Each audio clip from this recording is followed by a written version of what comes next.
السلام علیکم ملګرو، امید چې خبرې په دې سایډ باندې د دې ماشومې د ویډیو چې کومه ده ډېره زیاته وایرل ده. د نن غالبا په 3 ورځې وړاندې په سوشل میډیا باندې ډېر ملګرو چې کومه دا ویډیو راسنډله ورسره د دې ماشومې فوټو دا کومه چې تاسو وینئ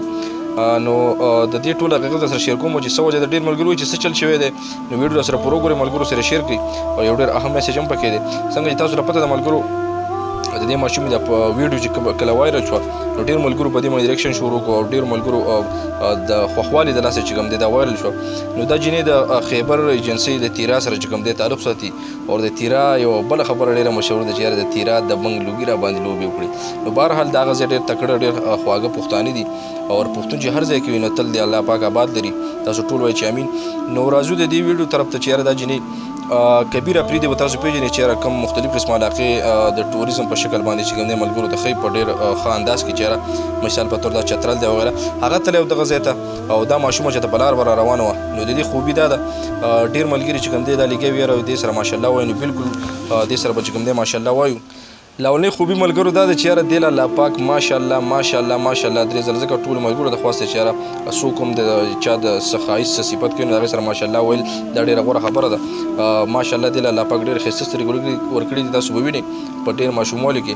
او بله خبره دا ده چې نور هم بس قدرتي حسن دی الله پاک چاته چې عطا کړي دا د الله پاک مهرباني او د دې له الله پاک ماشاءالله به یو ځل بیا ووایو چې یاره ډېرې ښایسته سترګې الله پاک ورکړي د دې سره سره بله یو خوبي او بل صفت د دې دا دی چې یاره دا کوم لوپټ چې کوم د دې صادر دی هغې ډېر مزهناک چې کوم دی په سر کړی دی او ډېر زبردست ورسره ښکاري ډېر خوند ورسره کوي. نو دا دوه خوبیانې پکې دي. اوس ټول ملګري څومره چې د ملګري دا ویډیو ګوري نو پکار ده چې یاره دې سره چې کوم دی چې څوم خلک وایي ما چې څنګه وایي چې یاره یو انسان کله د یو څه صفت کوي نو دې سره چې ته کله ماشاءالله سبحان الله ووایي نو دا ورسره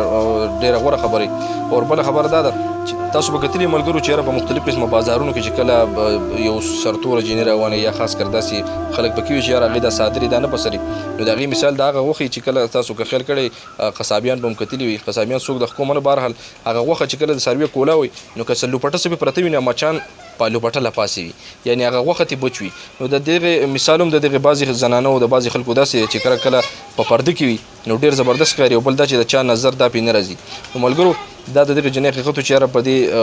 ښکلي وړه لوپټه کې او په ډېر ښکلي انداز کې تاسو به وینئ ښه خړه فړه ښه مزېداره او د میک اپ نه بغیر چې کوم دی الله پاک ورته څومره ښایست ورکړی لکه دا ماشومان به تاسو کتلي وي په دومره عمر کې چې ماشومان وي نو هغوی میک اپونه او د ښار دا خلک دا مختلف قسمه خو دا یو غریزه علاقه ده.